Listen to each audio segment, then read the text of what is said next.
Ar pastebėjai, kad svarbiausi gyvenimo lūžiai beveik niekada neateina ramiai? Jie nekrenta iš dangaus kaip dovana. Jie ateina per ženklus. Ir paradoksas tas, kad tie ženklai beveik niekada neatrodo taip, kaip tikėjaisi.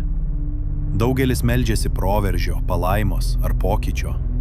Tačiau kai pokytis pradeda artėti, jis dažnai pasirodo ne kaip atsakymas, o kaip sutrikimas. Ne kaip aiškumas, o kaip vidinis chaosas. Ir štai kur dauguma suklysta. Nes prieš duodamas tau kažką didelio, Dievas pirmiausia išjudina tai, kas giliai tavyje. Karlas Jungas tikėjo, kad pasąmonė visada siunčia signalus, kol sąmonė nėra pasiruošusi išsiplėsti. Dvasinė kalba taip Dievas šnabžda: pasiruošk. Dideli dalykai niekada neateina be uraganiškų vėjų. Kai siela pradeda jausti tuos judesius, tu jau nebesi tas, koks buvai. Šiame vaizdo įraše ištirsime aiškius, stiprius, neabejotinus ženklus, kuriuos beveik kiekviena siela patiria, kai Dievas ruošiasi duoti kažką didelio.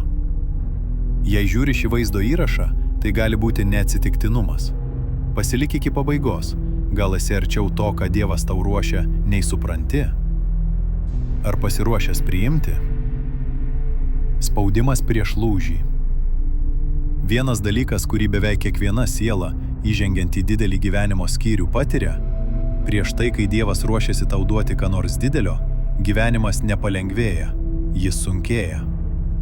Tais laikais nežinai, kodėl jautiesi labiau pavargęs nei įprastai, emocionalesnis, net smulkus dalykai atrodo nepakeliami. Aplinkui santykiai įsitempia, vietoj to, kad stiprėtų. Darbas taiga tampa intensyvus, lyg visi iššūkiai užkluptų iš karto, o atrodytų saugios galimybės dingsta paskutinę akimirką.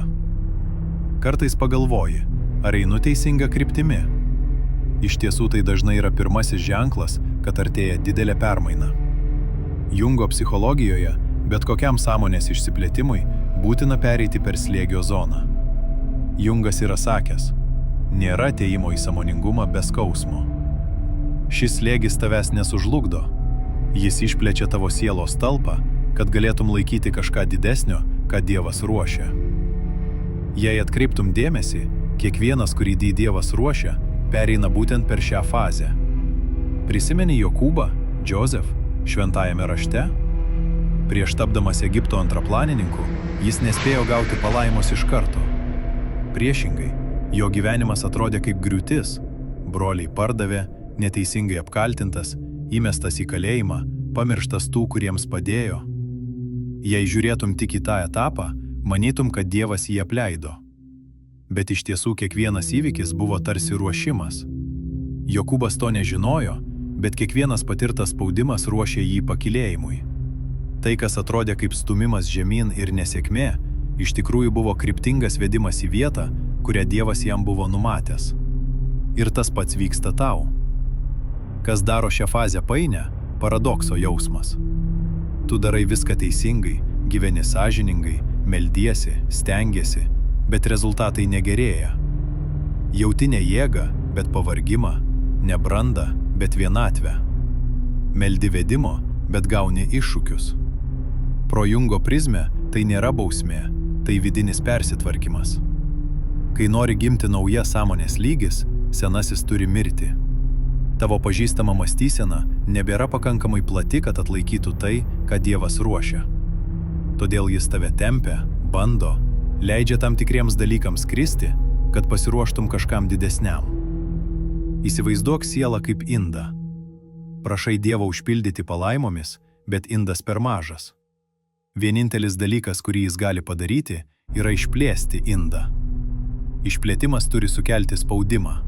Spaudimas sukelia skausmą. Bet tai vienintelis būdas, kuriuo galėsi talpinti tai, kas tau jau skirta. Jungo terapijoje teko girdėti moterį klausiant: kodėl, kai esi kuo arčiau tikslo, viskas tampa chaotiška?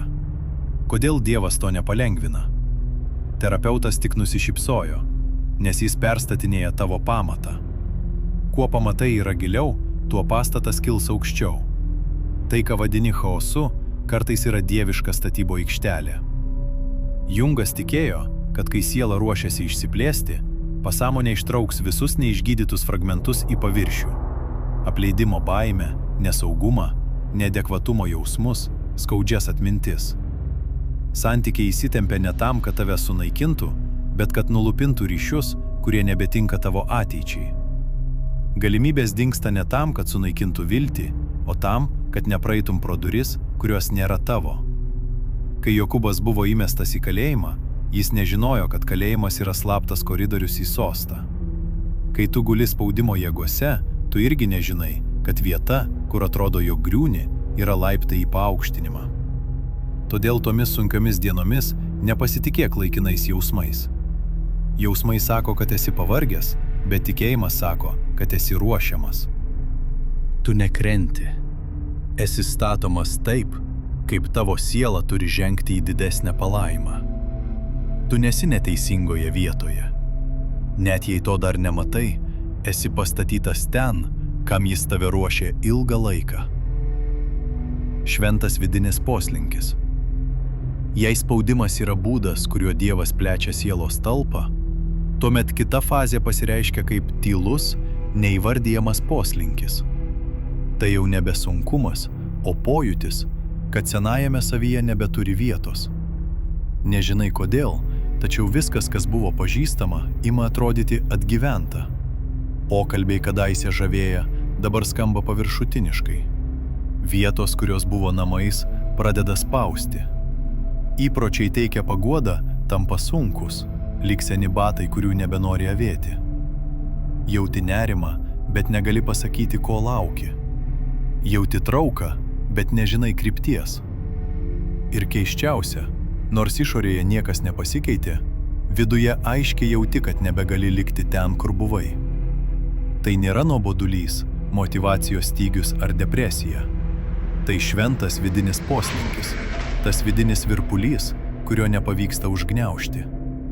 Carl Jungas vadino šį momentą vidiniu pašaukimu, sielos beldimu, raginančiu išsiveržti iš seno kiauto, arčiau į aš, dieviško centro tavyje. Kai savastis trokšta augti, ji sukelia vidinį diskomfortą, kad parodytų, peraugai seną gyvenimą. Įsivaizduok, kad daugelį metų gyveni mažame, pažįstamame kambaryje. Staiga, vieną rytą sienos tampa slogesnės neįprastai. Niekas tavęs neverčia išeiti, joks išorinis įvykis neišstumia, tačiau jauti, kad nebegali ten likti. Kambarys nepasikeitė, pasikeitei tu. Tai aiškiausia šios fazės metafora. Tavo siela tyliai plečiasi, padarydama senas struktūras per mažas. Kartą kalbinau mokytoją Eleną, kuri po 15 metų mėgstamo darbo paskutiniu metu jautė kažką nepaaiškinamo. Pamokos, kurios kadaise džiugino, dabar atrodė tuščios. Pokalbiai po pamokų paviršutiniški. Konfliktų nebuvo, tik keistas nuolatinis jausmas, kad gyvenimas atsiveria kita kryptimi. Vieną popietę, taisydama raštus prie lango, ji pajuto švelnią, intuityvią mintį. Laikas. Keista, bet baimės nebuvo. Tik ramybė, lyg naujas skyrius kviečia iš tolo. Religijoje tai vadinama pabudimu. Jungo psichologijoje tai aš pabudimas. Dvasinėje kalboje sakoma, Dievas pažadina sielą prieš pakeisdamas aplinkybės. Aplinkybės nepradeda keistis pirmos, siela pasikeičia pirmoji. Neramumas nėra skirtas gąsdinti, jis leidžia suprasti, kad senasis etapas tau jau per ankštas. Jungas šią fazę apibūdino labai taikliai. Kiekviename iš mūsų gyvena kitas, kurio dar nepažįstame. Jis kalba per sapnus ir atskleidžia, kaip kitaip mato mus pačius. Todėl ir jauti trauką. Vidinis aš jau mato tai, ko sąmonė dar nesuvokia, ir tyliai stumia tave iš seno rėmo. Šis vidinis poslinkis visada ateina anksčiau nei bet koks išorinis pokytis. Kai Dievas ruošiasi perkelti tave į naują gyvenimo skyrių, jis nepradeda atvertomis durimis.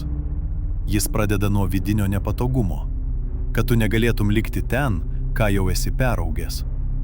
Ir štai kas svarbu, ši fazė dažnai neturi jokių matomų įrodymų. Nėra ženklų iš dangaus, nėra pranešimų, nėra patvirtinimų. Yra tik keistas, bet labai aiškus pojūtis. Man čia nebe vieta. Ir būtent taip dažniausiai kalba Dievas. Kai sieloje prasideda vidinis pokytis, seni dalykai pradeda nykti savaime.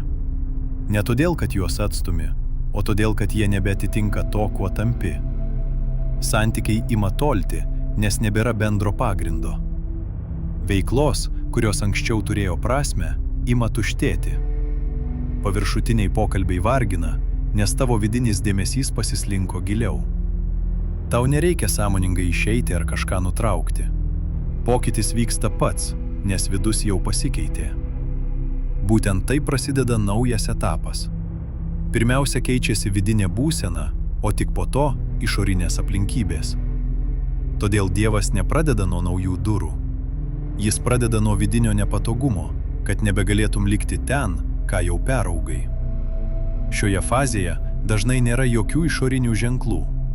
Niekas tau nieko nesako. Niekas nepatvirtina. Yra tik aiškus vidinis pojūtis. Man čia nebetinka. Tai nėra sumišimas, tai krypties pasikeitimas. Jei pastaruoju metu jauti nerimą be aiškios priežasties, nebepažįsti to, kas anksčiau buvo sava, ar jautiesi tarsi traukiamas iš seno gyvenimo ritmo, tai ženklas, kad vidinis pokytis jau įvyko, o išorė visada pasiveja vėliau. Sinchroniškumas, kai viskas ima derėti. Kai tavo siela praeina sunkius laikus, kai spaudimas regis turėjo tave sulaužyti, bet vietoj to netikėtai išplėtė tavo vidinę talpą, ateina kita fazė, švelnesnė, bet gilesnė. Viskas ima klostytis palankiau ir geri dalykai pradeda rasti tave dar prieš tau jų ieškant. Kai kuriems tai atrodo kaip likimas, tačiau tie, kurie tai patyrė, žino, tai visai nepanašu į atsitikti. Durys atsiveria, kurių tu neatidarei. Kas nors ištaria tavo vardą būtent tada, kai to reikia. Pasiūlymas pasirodo iš niekur, lyg atsakas į pačią tavo maldą. Maži momentai virsta dideliais posūkiais. Jungas sakė, kad sinchroniškumas – tai nuolatinė realybė tiems, kurie turi akį matyti. Karlas Jungas manė, kad prasmingos sutaptys yra tiltas tarp fizinio pasaulio ir giliausių pasąmonės sluoksnių. Tai aš atsakas. Šventas sielos centras, kai tu judi suderinęs su keliu, kuriuo turi eiti. Tad kiekvienas sinchroniškumas nėra tik dvasinis įvykis. Tai ir psichologinis ženklas, kad esi harmonijoje su savo tikrąja prigimtine. Kai sąmonė, pasąmonė ir dieviškumas sustoja vienoje linijoje, gyvenimas pradeda veikti tokiu tikslumu, kad neįmanoma likti abejingam. Kartą sutikau vyrą, Marką, architektą, kuriam 2 metus neatsakė jo norimą darbo pasiūlymą. Beveik pasidavęs, jis nusprendė nemokamai padėti studentams tobulinti projektus. Vienas studentas pasiūlė susitikimą su savo dėde. Kai paaiškėjo, tas dėdė buvo įmonės, kuriai Markas kreipėsi, direktorius. 30 minučių pokalbis pakeitė jo ateitį. Jis pasakė, aš to neieškojau, tai rado mane. Ir tai įvyko tą akimirką, kai paleidau kontrolę ir leidau Dievui veikti. Sinchroniškumas veikia būtent taip. Jis neseka įprastos logikos, o sielos logikos. Kai tavo vidus atsiveria, tavo energija keičiasi, o išorė atspindi šį pasikeitimą. Jei siela yra dažnis, sinchroniškumas yra signalas, atsakantis į tą dažnį. Kaip radijas, sureguliuok tinkamą bangą ir garsas pasidaro aiškus. Tu nesukuri suderinimo, tiesiog pradedi jį girdėti. Moksliškai sinchroniškumą galima aiškinti smegenų modelių atpažinimu. Kai žmogus turi stiprų troškimą ar tikėjimą, smegenys labiau filtruos su tuo susijusią informaciją. Bet Jungas pridėjo, kad tai ne vien proto žaidimas. Tai sąmonės ir visatos informacinio lauko rezonansas. Kai protas išvalytas per išbandymus, jis tampa jautresnis vedančiom signalų linijoms. Tu ne tik matai ženklus, tu juos supranti. Ne tik sutinki galimybės, tave traukia į tinkamą vietą, tinkamu metu. Įsivaizduok vaikštai per tankų mišką. Kai protas chaotiškas, girdi tik triukšmą. Kai protas ramus, pradedi girdėti subtilius takelius. Sinchroniškumas yra tie mažieji garsai, girdimi tik tada, kai esi pakankamai tylus. Šventajame rašte sakoma, pasitikėk Viešpačiu visa širdimi ir jis nukreips tavo kelius. Tai vyksta ne per garsius nurodymus, o tyliai, per detalės, kurios ima dėliotis pačios. Todėl, kai Dievas ruošia esminį posūkį, tau nereikia belstis, durys atsiveria pačios. Tu nebestumi įvykių, nes viskas ima stoti į savo vietas. Ne todėl, kad tapai sėkmingas, bet todėl, kad tavo vidus pasiruošė. Kai tai, kas tau skirta, ateina savo laiku, tai niekada nebūna atsitiktinumas. Kai durys atsiveria pačios, pasirodo tinkami žmonės, o galimybės ima dėliotis be pastangų, vadinasi kelias jau paruoštas. Tai ženklas, kad artėja tai, kam buvai ruošiamas. Atakos stiprėja prieš proveržį. Ar kada susimastei, kodėl gražiausios gyvenimo akimirkos dažnai atsiranda po tamsiausių dienų? Lyg prieš Dievui suteikiant tau ką nors didelio, tamsa staiga tampa agresyvesnė. Atakos tampa nepaliaujamos ir stumdo tave iki ribos. Tai nėra bausmė, tai filtravimo forma, tikrinanti, ar tavo siela pakankamai stipri, kad neštų palaimą, kurią Dievas nori tau patikėti. Karlas Jungas tai vadino šešėlio susidūrimu. Etapu, kuriame iškyla mūsų vidinis šešėlis ne tam, kad susinaikintų, bet kad būtų išgydytas. Jame slypi senos baimės, neužgydytos žaizdos ir prisiminimai, kurie kadaise veržė mus tobulėti. Kai Dievas nori pakelti tave į aukštesnį lygį, jis kviečia susidurti su tuo, nuo ko bėgai. Negali žengti į naują skyrių, nešdamas senojo svorio savo širdyje. Prisimink, kad strėlė nuskrietų kuo toliau, ji pirmiausia turi būti stipriai įtempta. Kuo didesnė įtampa, tuo galingesnis paleidimas. Kuo stipresnis spaudimas, tuo aiškiau gali žinoti, netrukus nueisi toli. Tavo siela tempiama ne tam, kad būtų sulaužyta, o tam, kad būtų paleista ten, kur jai skirta. Viena žiūrovė, Anabelė, gavo pilną stipendiją studijuoti menus Paryžiuje, svajonę brandinta 10 metų. Tačiau netrukus viskas ėmė griūti. Liga šeimoje, nutrūkę santykiai, didžiulis spaudimas darbe. Tada ji suprato, niekas negriauna jos galimybės, viskas ją ruošia. Ir ji ramiai pasakė, esu pasiruošusi. Ne todėl, kad atėjo galimybė, o todėl, kad tapo pajėgi ją nešti. Šiame etape atakos jausis ateinančios iš visų pusių. Ne tai, kas buvo normaliu, virsta našta, žmonės tavęs nesupranta, smulkios kritikos išsiurbia tavo energiją, pagunda, abejonių ar senų santykių sugrįžimas pasirodo tada, kai jautiesi pažeidžiamas. Tai primena Lady Gaga kelionę. Prieš albumą pavertusi ją legenda, ji patyrė atmetimą, buvo atleista, išjuokta dėl savo stiliaus, kovojo su panikos atakomis ir potrauminio streso sutrikimu. Kiekvieną kartą pakilusi, ji vėl susidurdavo su audra. Vėliau ji sakė, tamsiausios akimirkos dažnai paruošia mus ryškiausiai šviesai. Tos atakos jos nepalaužė, jos ją užgrūdino. Kaip sakė Karlas Jungas, kai šešėlis kyla stipriausiai, tai ženklas, kad gilieji sielos sluoksniai yra pertvarkomi. Žmogus ne tik susiduria su baimėmis, jis išmoksta stovėti savo vidinėme pasaulyje. Stiprios atakos iškelia pasąmonėje slypinčias dalis, kad jos būtų pamatytos ir išgydytos. Būtent tai daro sielą brandesnę ir atsparesnę. Kai tamsa stumia iki ribų, ji iš tiesų atveria duris naujam sąmonės lygiui. Nors daugeliui atrodo, kad tai klaidingas kelias, iš tikrųjų tai ženklas, jog eini teisingai, puolama tik tai, kas turi vertę. Kad pakiltum aukštai, tenka nerti giliai. Kai išorinės atakos stiprėja, viduje vyksta augimas. Silpniausios tavo dalys kyla ne tam, kad tave sužlugdytų, o kad būtų išgydytos. Todėl jei jautiesi išsekęs, nesuprastas ar spaudžiamas, neskubėk manyti, kad pralaimi. Tu esi labai arti. Tave traukia atgal ne tam, kad sunaikinti, o kad būtum paleistas su jėga, kurios dar neįsivaizduoji. Šventa tyla prieš atskleidimą. Kai šešėlio atakos nurimsta ir siela pereina krizę, dažnai ateina keista tyla. Ji nėra skausminga, tik tuščia ir neraminanti. Tai ne Dievo nebuvimas, o šventa tyla. Kaip akimirka prieš aušrą, kai viskas sulaiko kvapą. Šioje tyloje niekas netrodo aišku, bet viduje vyksta persitvarkymas. Kaip sėkla tamsoje, ji dar nematoma, bet jau ruošiama augti. Tyla nėra pabaiga. Tai erdvė, kurioje paruošiama tai, kas nauja. Jei dabar meldiesi ir girdi tik tylą, nebijok. Tai ne apleidimas, tai kvietimas. Ir kai balsas vėl prabils, jį atpažinsi iš karto.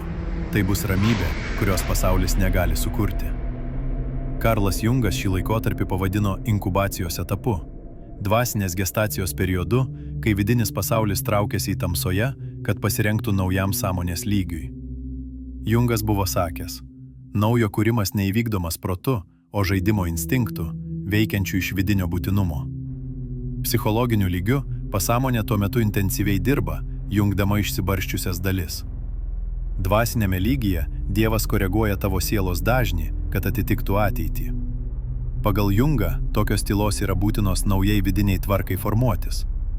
Protas, rodantis tuščią erdvę, iš tiesų persitvarko, tarsi kambarį reikia išvalyti prieš įnešant brangų daiktą.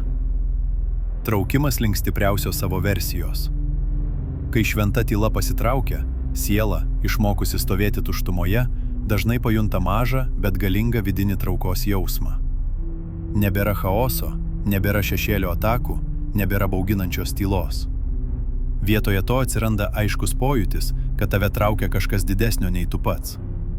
Tai nebėgimas nuo praeities, tai kvietimas į ateitį. Pasak Jungo, šiuo metu ima veikti vidinis aš, giliausias žmogaus centras, stipresnis už ego. Ego bijo, abejoja, nori kontroliuoti. Aš, priešingai, ramiai traukia tave ten, kur esi tikras. Tai būsena, kai sąmonė ir pasąmonė ima veikti viena kryptimi, o tu jauti aišku vidinį orientyrą. Šį pokytį jauti ne mintimis, o kūnu. Atsiranda ramus aiškumas, tylus žinojimas. Kai kurie tai apibūdina kaip jausmą grįžti namo po ilgo pasiklydimo, ne su euforija, o su paprastu suvokimu. Tai esu aš.